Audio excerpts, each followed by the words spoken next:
Faz mais ou menos 2 ou 3 meses que esse ocorrido aconteceu. Lembro-me como se fosse ontem. Nunca saiu da minha cabeça. Todos os dias eu sempre tenho uma pitada de lembrança desse dia. Foi o dia mais tenebroso e mais macabro que eu vivi em toda a minha vida. Eu estava caminhando pela rua da minha casa quando resolvi gravar um vídeo para o meu canal do YouTube. Estava pensando em naquelas creepypastas famosas que envolvia criaturas humanoides como Cabeça de Sirene, o Endigo e vários dos outros monstros que a turma vive contando. Não tinha muito o que fazer naquele dia, então resolvi pesquisar na internet sobre algumas criaturas ou lendas urbanas para eu poder usar como entretenimento. Uma dessas lendas me chamou bastante atenção. Era a lenda do Devorador de Rostos, uma criatura que atraía as pessoas para uma floresta e sempre que os corpos dessas pessoas eram encontrados, estavam completamente com o rosto, como vamos dizer, apodrecendo, como se alguma coisa tivesse arrancado a pele, os olhos, a boca, o nariz, gengiva, entre outras coisas. E 99% dos corpos que eram encontrados sem cabelo, como se tivessem sido arrancados à força. E todos eram encontrados nos mesmos jeitos. Algumas exceções com alguns sem cabelo, alguns com. Vocês entenderam. E essa lenda me deixou bastante interessado e curioso para saber. E descobri que essa lenda não era muito longe daqui. Era mais ou menos uns 400, 500 quilômetros da minha casa. Mas, como estamos de quarentena, resolvi pensar um pouco comigo mesmo. E se eu pegar? E se eu não pegar? Mas se a gente andar na rua com máscara e todos os cuidados necessários, evitaremos, ou a chance de pegar seria mínima. Então peguei meus álcools, minha máscara, o meu carro e saí em busca desta lenda urbana. Algumas horas de viagem se passaram e eu finalmente cheguei na suposta floresta onde a criatura se situava. Tinha um senhorzinho que aparentava ter uns 60, 70 anos de idade, que estava carpindo as matas ali em volta da floresta. Ele me alertou sobre os perigos e os desaparecimentos que aconteciam naquela floresta. Mas eu avisei ao senhor que já tinha mais uma noção disso, porque eu já havia pesquisado essa lenda urbana na internet. Mesmo assim, o senhor insistiu para eu ter o máximo de cuidado possível, e se eu ver qualquer coisa estranha na floresta, para eu ligar para a polícia e esperar na porteira da floresta. Bom, comecei a entrar na floresta. Certifiquei-me que horas eram. Eram 14h30 da tarde. Eu sei, é meio cedo para ir caçar criaturas, mas o horário não importa. O que importa é o vídeo. Quanto mais eu entrava na floresta, mais uma névoa cobria, deixando o ambiente mais, como vamos dizer assim, vazio e silencioso. Não se via um movimento ou nada naquela floresta, só algumas árvores secas e névoa. Foi quando eu tropecei num negócio duro. Não sabia o que era. Então olhei para baixo e vi uma enorme faca jogada no chão. Não era aquelas faquinhas comuns, era aquelas facas usadas em açougue para cortar carnes. Eu tinha uma certa noção de achados, porque eu já trabalhei como detetive há alguns anos atrás. Mas, por alguns, vamos dizer assim, incidentes, acabei sendo despedido. E também já tinha enjoado daquilo. Era sempre a mesma coisa. Crime lá, crime aqui. E isso me deixou um pouco enjoado. Tentei olhar por impressões digitais naquela faca, mas as impressões que eu encontrei não batiam com nenhuma semelhante à de um humano. Bom, isso me deixou um pouco confuso, então comecei o vídeo a partir daquela faca que eu havia encontrado. Gravei um pouco quando eu escutei um barulho de pedras rolando em volta de mim. Eu olhei e nada. Não se via nada, nem pedras, nem nada. Haviam só umas pequenas pedras que ficavam na borda de um lago próximo, mas elas eram tão grandes que possivelmente não rolariam assim com uma força, né? E o lago também em específico era completamente estranho. A água não se movia, parecia que ela estava congelada, mas ela não estava. Estava, como vamos dizer, neutra.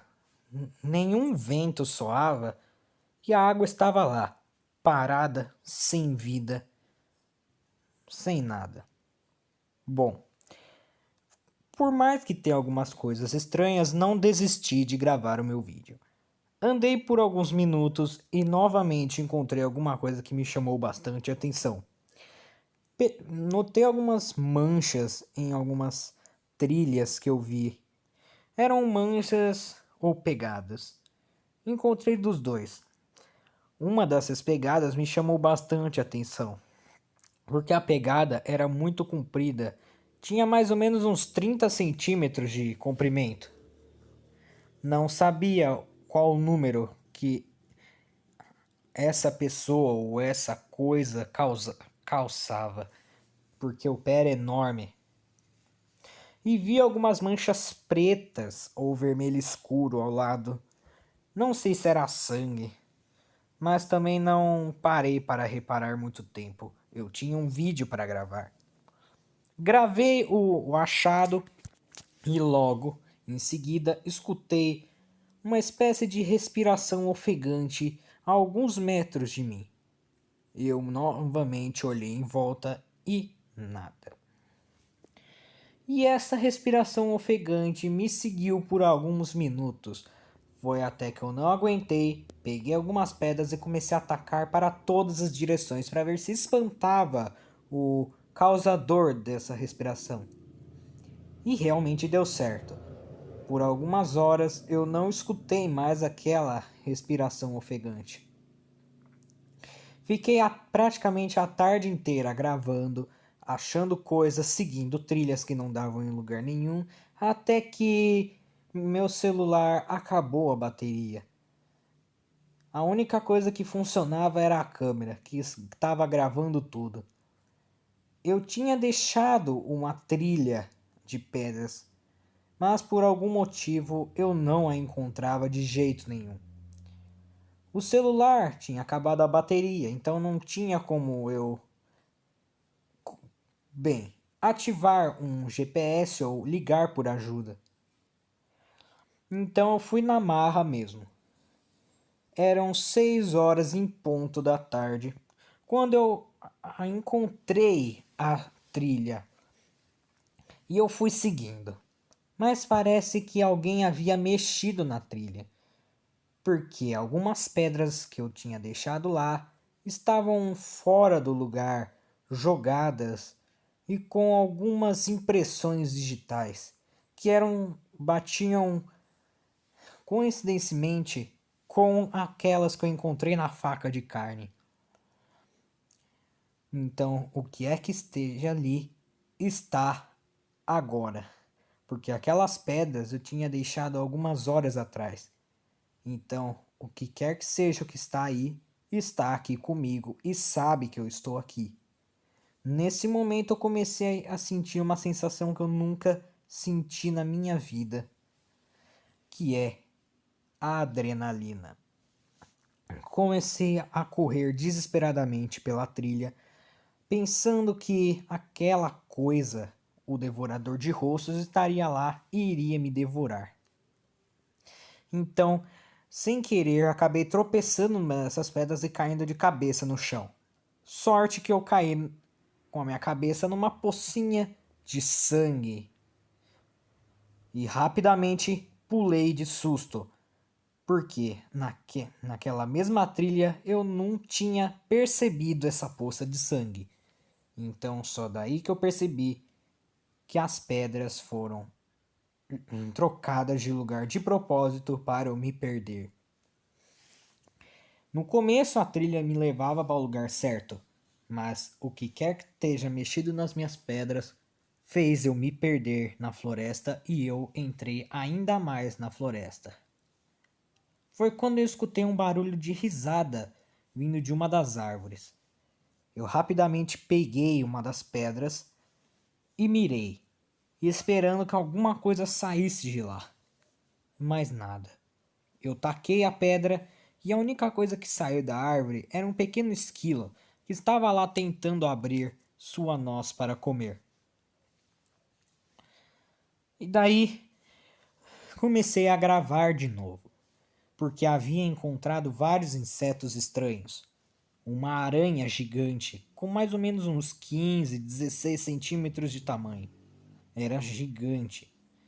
E era uma espécie daquela aranha armadeira. É bem famosa aqui no Brasil, inclusive. Ou, para uns, é a mais venenosa do mundo. Era a maior aranha que eu já tinha visto na minha vida, assim pessoalmente. Porque eu sei de aranhas que até podem ser o dobro do tamanho da aranha que eu achei. Mas eu fiquei fascinado e comecei a filmá-la. Mas essa aranha era um pouco estranha, porque ela estava viva, ela estava de pé, ela andava. Mas toda vez que eu chegava a uns 5 centímetros de distância dela com a câmera, ela parava e não fazia nada. Eu tocava nela, arriscava pôr a mão embaixo dela, mas ela não fazia nada. Ficava parada. Não me picava e nem tentou me picar. Quando eu me afastava dela, ela voltava a andar. É como se eu chegasse perto de alguma coisa, essa coisa tipo que parava no tempo. Bom, achei isso meio estranho e continuei a andar, até que eu encontrei a trilha que me levava para a porteira. Mas daí que eu percebi que a porteira estava trancada. Nessa hora eu entrei em desespero. Como que eu ia pedir por ajuda? E como que eu ia chamar por alguém se não havia ninguém e meu celular estava sem bateria? Foi nessa hora que eu entrei em total desespero. E escutei um rosnado alto e longo vindo de alguns metros de mim. A primeira imagem que veio na minha cabeça foi o devorador de rostos. Nessa hora, encontrei um pequeno fragmento de um pó estranho. Não sabia o que era, mas peguei um potinho que eu tinha levado na minha mochila e coloquei esse pó, para depois, quando eu chegar em casa, estudá-lo melhor. Foi que daí eu tomei um baita susto quando eu olhei no meu relógio. Eram 7 da noite. Estava quase anoitecendo, pois estava no horário de verão. Então meio que a tarde chegava um pouco mais devagar. Tipo, anoitecia por volta das 7, 7:30, por aí. Eu comecei a correr de um lado para o outro para ver se conseguia chamar a atenção de alguém próximo. Não devia ter feito isso, porque eu chamei mais atenção do que me seguia. Nessa hora eu escutei um barulho como se um cachorro estivesse sendo atacado por uma onça. Aquele agudo som que os cães fazem, aquele chorinho. Nessa hora eu procurava de todos os lados para ver se eu poderia ajudar o animal que estava em perigo. Mas nessa hora me arrependi quando eu vi um longo braço pálido encostando no meu peito. Nessa hora eu gelei, não conseguia me mexer. Vi com os meus próprios olhos a mesma imagem que eu havia visto do devorador de rostos. Ele calmamente me tocava, me farejava, me lambia.